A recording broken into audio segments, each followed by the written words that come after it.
Le réseau des chambres de métiers et de l'artisanat, chaque jour aux côtés des artisans, présente Sud Radio, c'est ça la France.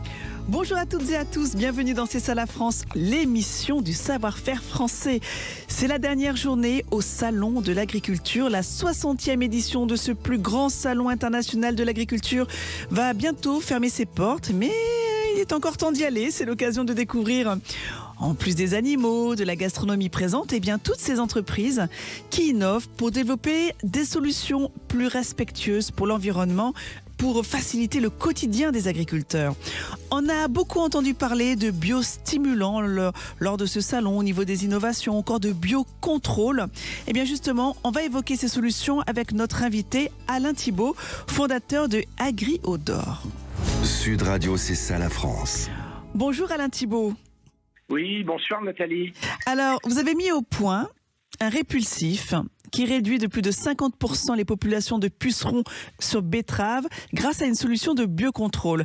Avant de détailler cette solution, c'est quoi exactement le biocontrôle? Comment ça fonctionne? Alors, avant de parler de fonctionnement, je vais déjà vous expliquer que c'est une grande famille. Le biocontrôle, il y a plusieurs sous-familles là-dedans. Il y a des familles que vous connaissez très bien, c'est ce qu'on appelle les macro-organismes. Les macro-organismes, en fait, ce sont des auxiliaires comme les coccinelles, par exemple, des invertébrés, des acariens ou des nématodes. Et ce sont des petites bestioles qui vont attaquer des insectes ravageurs qui détruisent vos plantes, qui abîment vos plantes, qui abîment vos cultures, qui abîment vos légumes, ce genre de choses.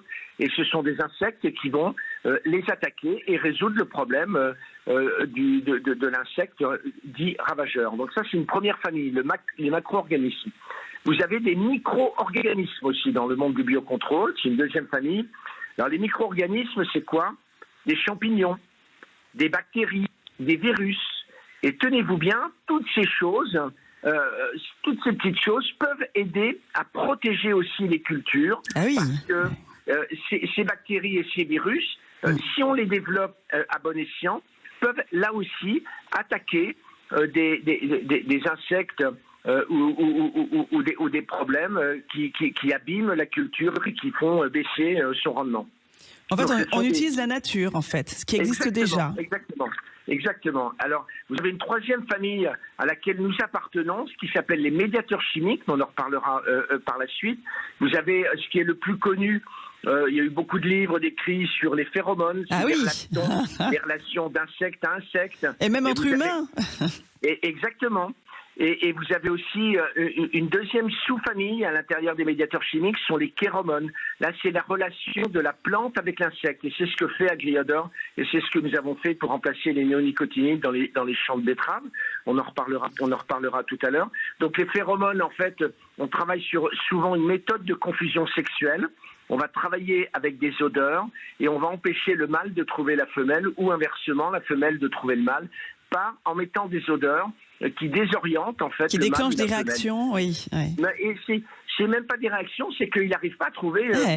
Si vous mettez un paysage olfactif où en fait on sent des femelles partout et elles ne sont pas là, le mâle ne va pas arriver à la trouver. C'est incroyable. Hein. Donc c'est ce qu'on appelle des sémiochimiques, des médiateurs chimiques. Puis il y a une quatrième famille de ce point de vue-là, c'est les substances naturelles qu'on a dans le monde digital. Donc le biocontrôle, c'est une grande famille avec des sous-familles qui permettent de faire de la protection des cultures d'une multitude de manières. Alors, du coup, qu'on comprenne bien, ce sont des solutions qui favorisent la transition écologique dans le secteur de l'agriculture. Il y a des avantages environnementaux qui sont très importants.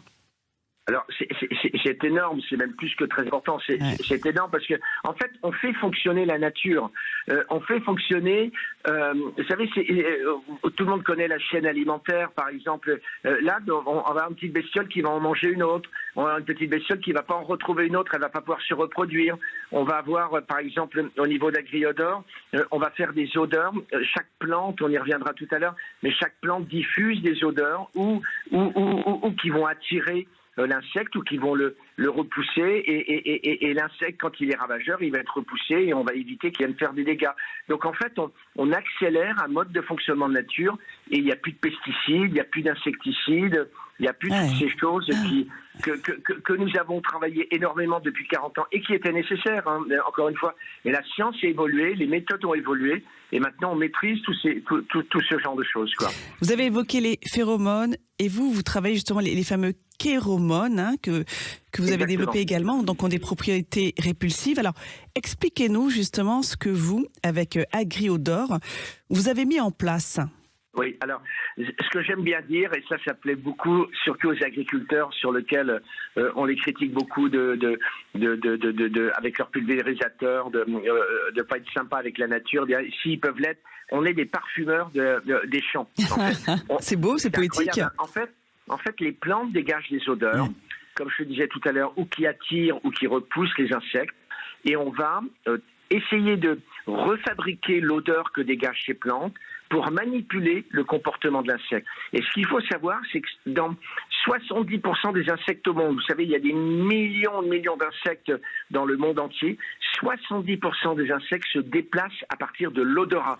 Et leur nez, ce sont des petits récepteurs olfactifs sur leur antenne. Donc c'est avec ça qu'ils se déplacent.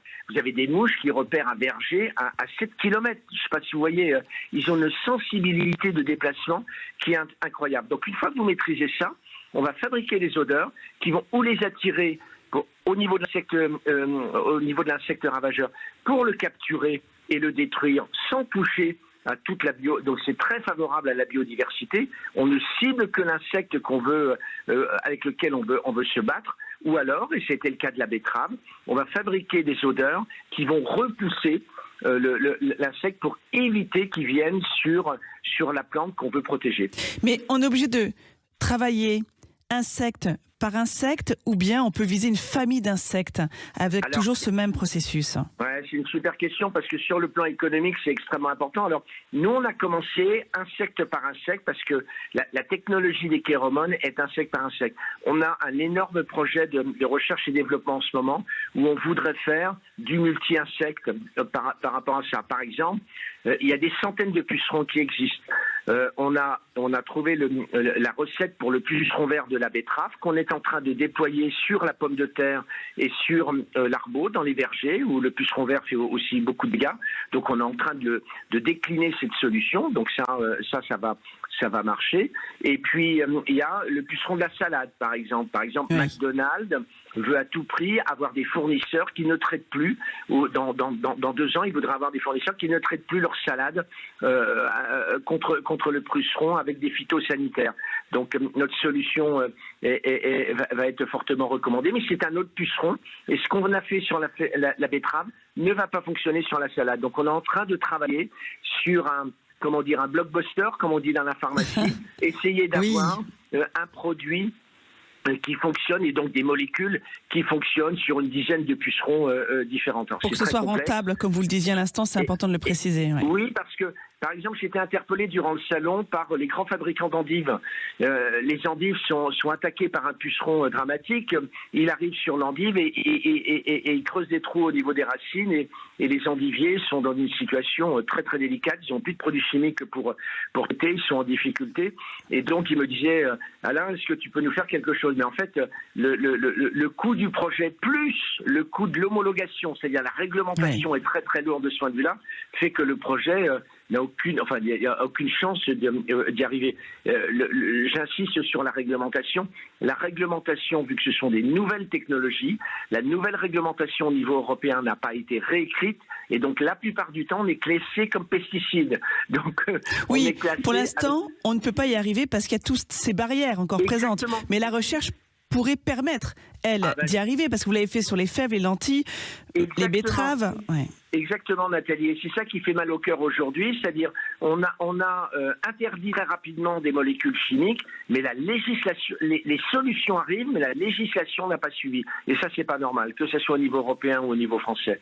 Donc là, il y a vraiment, on est nombreux de ce point de vue-là à militer pour des changements drastiques. Vous vous rendez compte, les molécules chimiques que nous utilisons sont utilisés dans les parfums que peut-être vous mettez vous-même, dans les cosmétiques, dans les crèmes glacées, dans les chewing-gums ou ce genre de choses. Et nous, molécules dans l'agriculture, c'est classé comme hyper dangereux. C'est hallucinant, quoi. C'est hallucinant.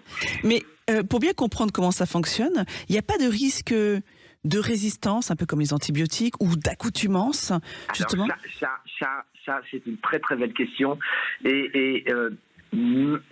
Malheureusement pour les produits chimiques, il y a risque d'accoutumance, donc de résistance comme les antibiotiques, parce que ce que vous disent les grands de l'agrochimie, dès l'instant que vous faites un produit qui tue tout, il y a toujours un insecte sur 1 million à peu près qui va survivre, et si c'est comme des pucerons, ils se reproduisent à toute vitesse, au bout de 5 ou 10 ans, et ils deviennent majoritaires, et le produit ne fonctionne plus. Au niveau du biocontrôle, sa caractéristique, et souvent ceux qui n'aiment pas le biocontrôle le disent, ça ne fonctionne pas à 100%. Ça fonctionne pas à 100% parce qu'on ne tue pas, c'est pas létal. Oui, bien sûr. Donc, si c'est pas létal, il va pas y avoir d'impact sur l'insecte. Il n'y aura pas de modification génétique de ce point de vue-là, et donc il n'y aura pas d'accoutumance de ce point de vue-là. Vous voyez, quand on repousse un insecte, quand on repousse notre puceron vert de la betterave, il va aller dans des arbres, il va aller dans des herbes. On cherche à éviter à ce qu'ils viennent dans le champ de betterave. Et tenez-vous bien, on cherche à éviter qu'ils viennent au moment où il y a très peu de feuilles, parce que c'est à ce moment-là que la betterave est très vulnérable, entre 2 et 12 feuilles. S'il vient quand il y a 14 ou 20 feuilles, peu importe. Donc quand il reviendra par la suite, ça sera, et son inoculation de virus aura très peu d'importance de ce point de vue-là. Il y a encore un gros travail de pédagogie à faire auprès des agriculteurs pour montrer toutes ces solutions alternatives. Est-ce que là encore, vous sentez qu'il y a encore ce besoin de convaincre, de faire confiance ? Alors, je pense qu'on parle beaucoup des agriculteurs. Moi, ce qui m'a beaucoup surpris, parce que je ne viens pas de ce monde-là, j'adore ces gens, ils travaillent, il y a énormément de gens qui sont hyper pragmatiques, hyper concrets, qui cherchent des nouvelles solutions. Je trouve que ce qu'il faut convaincre, c'est en fait l'écosystème de l'agriculture. Oui, bien sûr. C'est-à-dire, ce sont des gens qui, depuis 40 ans, utilisent des pesticides, utilisent des phytosanitaires, à bon escient, encore une fois. Il y a 30 ans, si on voulait augmenter les rendements, on n'avait que ça sous la main. Donc, encore une fois, vous ne voyez pas en mes propos une critique, mais ces gens-là ont un mindset, réfléchissent comme des phytosanitaires, et dès l'instant que vous venez vous prenez notre sujet de puceron de la betterave. C'est un sujet, on n'est pas létal, on ne tue pas, on fait du préventif. Quand vous faites de l'insecticide, vous faites du curatif. Donc les raisonnements sont complètement différents. Le curatif, vous attendez que l'insecte arrive et quand il est là, boum, vous allez le tuer. Le préventif, vous devez vous dire à quel moment je vais mettre mon produit parce qu'il risque de venir et vous allez surveiller. Donc les modes de raisonnement de l'agriculteur et donc des techniciens de coopératives, de ceux qui vendent ces produits vont être fondamentalement différents. Vous voyez ? Oui, mais on sait également que parmi effectivement les objectifs de tous ces entrepreneurs qui font aussi partie de la ferme digitale, ou en tout cas tous ces entrepreneurs qui innovent, il y a cette volonté de permettre à l'agriculteur d'améliorer ses rendements et aussi et sa rentabilité aussi dans son travail au quotidien. Utiliser des alternatives comme la vôtre, en termes de coûts par rapport aux produits chimiques qu'ils ont l'habitude d'utiliser, comment ça se positionne ? Ça, c'est un deuxième challenge. Vous voyez, quand on a travaillé, quand Ingriador s'est créé, on a travaillé sur la févrole et lentilles, qui étaient des petites cultures. On a beaucoup ciblé le produit, la technologie, et en fait, on avait fait des pièges, on posait des pièges, parce que c'était des attractifs qu'on posait dans les champs de févrole. Ce qu'on avait oublié, c'est que la févrole, vous la semez et vous la récoltez. Donc, il fallait poser le piège, et avant la récolte, il fallait enlever le piège. Oui. Ça demande beaucoup de travail. Donc les agriculteurs nous ont dit, écoutez, les early adopters, comme on dit, adoraient notre projet, mais trouvaient ça lourd, coûteux en main d'œuvre. Donc on a tenu compte chronophage, quoi. Ouais. Exactement. On a tenu compte de toutes ces remarques. Et sur la betterave, on a fait, en fait, dès l'instant qu'on a trouvé nos odeurs, on a trouvé le moyen de mettre nos odeurs dans des minuscules granulés de 1 mm de diamètre, dans des choses minuscules ou autres, qu'on arrive à épandre dans les champs à partir de quads, de lames que tout agriculteur betteravier a déjà. Donc on ne lui demande pas un nouvel investissement, on ne lui demande pas non plus de raisonner différemment pour épandre parce qu'il utilise déjà ses quads pour mettre son anti-limace dans les champs. Donc on n'a pas changé l'habitude du tout de l'agriculteur. On lui a pas demandé d'investissement supplémentaire. Donc c'est un énorme avantage qu'il a par rapport à ça. Il ne nous reste plus qu'à déterminer le prix unitaire. Et ça, on est en train de le travailler. Avec des familles d'agriculteurs. On pense que notre solution réduit de au moins 2 passages d'insecticides et donc ça va nous permettre de positionner le prix pour que les choses soient acceptables pour l'agriculteur. Oui. Alors, c'est important aussi de préciser, votre entreprise, elle a été créée, si je ne me trompe pas, en 2019, hein, c'est bien ça ? Exactement. Sur base de travaux de l'INRAE. Exactement. On a un spin-off de l'INRAE, c'est une magnifique chercheuse estonienne qui est sortie de l'INRAE, que j'ai rencontrée, qui m'a dit Alain, je voudrais créer ma boîte, j'ai une licence d'exploitation d'un brevet que l'INRAE avec qui j'ai négocié et ça marche dans les laboratoires et je lui ai dit mais est-ce que ça marche dans les champs? Elle m'a dit j'en sais rien et donc j'ai financé les 2 premières années les tests dans les champs et le pari qu'on avait avec cette magnifique chercheuse je lui ai dit tu sais si ça marche pas on ferme. Ça marche, on va écrire une belle aventure. Et moi, je suis un serial entrepreneur world, puis je suis tombé amoureux de ce projet qui est complètement dingue, parce que parfumer les champs pour enlever les insecticides, aucun résidu sur le sol, et participer à la révolution agricole qui est en cours dans le monde entier, pas qu'en France ou en Europe. Oui, c'est ce que j'allais vous demander. On se positionne où alors par rapport aux autres pays européens ou internationaux, justement dans cette volonté de proposer des solutions alternatives qui ne polluent pas le sol, donc qui ne se retrouvent pas dans notre nourriture et dans notre estomac?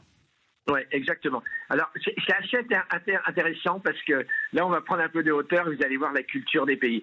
En Europe, on interdit tout. Pour faire changer les choses, on met de la loi, on met des réglementations, on interdit. La France est plutôt en avance et ce qui a fait exploser de colère les agriculteurs parce que, encore une fois, je le répète, je comprends cette colère. On interdit, mais il n'y a pas de solution. Oui, bien et les sûr. solutions, elles ont du mal à arriver parce que la réglementation n'est pas adéquate. Enfin, ils deviennent fous, c'est normal. Ouais. Quoi.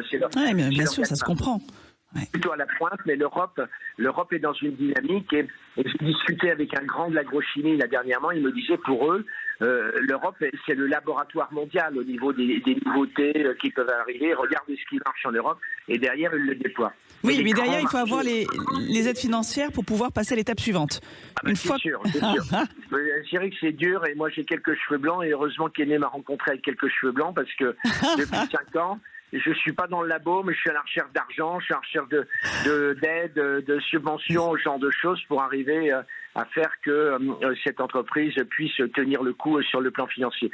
Qu'est-ce qui se passe aux États-Unis? Aux États-Unis, il y a plein de phytosanitaires dans tous les sens. Mais les grands du food sector, donc les Danone, Nestlé, américains ou autres, ont une pression des consommateurs qui, eux, de plus en plus, veulent des produits sains, qui vont payer plus cher. Et donc, qu'est-ce qu'ils font? Ils passent des mandats aux agriculteurs sur des très très grosses surfaces en disant tu me fais de la fraise sans phytosanitaire ou tu me fais ou un seul passage de phytosanitaire, tu me fais de la framboise, tu me fais du poireau, de la carotte, de la tomate, etc., etc. Donc en fait, c'est pas la réglementation qui impose, c'est la pression des consommateurs qui va imposer et l'agriculteur derrière va se débrouiller et va utiliser les produits de biocontrôle justement parce que les insectes ravageurs, eux ils s'en moquent de la réglementation, ils sont toujours là. Bien sûr. Ils sont là pour détruire et tout. Et alors au Brésil, c'est ma grande surprise parce que là on attaque le Brésil, donc on creuse au niveau de ce pays qui est un pays incroyable. Le Brésil, c'est plus de 30% des phytosanitaires au monde en termes de consommation. Mais le Brésil, c'est la réserve, c'est immense en termes de production agricole ou autre. Et alors, on vit au Brésil depuis 3-4 ans une vague de biocontrôle pour plusieurs raisons. La première, c'est que les molécules chimiques, vous parliez de résistance, deviennent de moins en moins efficaces. En fait, avec le réchauffement climatique, les insectes se développent. Ce qu'il faut comprendre, c'est qu'au Brésil, en différence de l'Europe, c'est que vous pouvez faire 2 à 3 récoltes par an, du soja, du maïs, ce genre de choses. Ça pousse extrêmement vite en raison des chaleurs. Et les 2 autres raisons, je vais vous presser Alain Thibault, on arrive à la fin de cette interview. Et donc les 2 autres raisons pour lesquelles le Brésil est obligé aussi de changer, d'évoluer. la pression du consommateur, vous voyez, le Mercosur là, qui bloque aujourd'hui, c'est l'effet miroir qui est, si on a des produits phytosanitaires, l'Europe ne veut pas importer des produits à base de phytosanitaires. Exactement. Et puis ces molécules chimiques qui deviennent de moins en moins efficaces de ce point de vue-là. Donc c'est très sain. Le monde entier est en train de changer et on va avoir de moins en moins de résidus et dans nos sols et dans nos estomacs. Et tant mieux. Voilà, Merci exactement. beaucoup Alain Thibault. Je suis désolée, je dois vous couper, le temps Merci, file. Nathalie. Vous en parlez avec tellement de passion, c'est un bonheur de vous écouter. Vous êtes le fondateur de Agriodor. Merci encore et belle journée à vous. Il est temps d'aller se balader avec Thibault, notre French Trotter.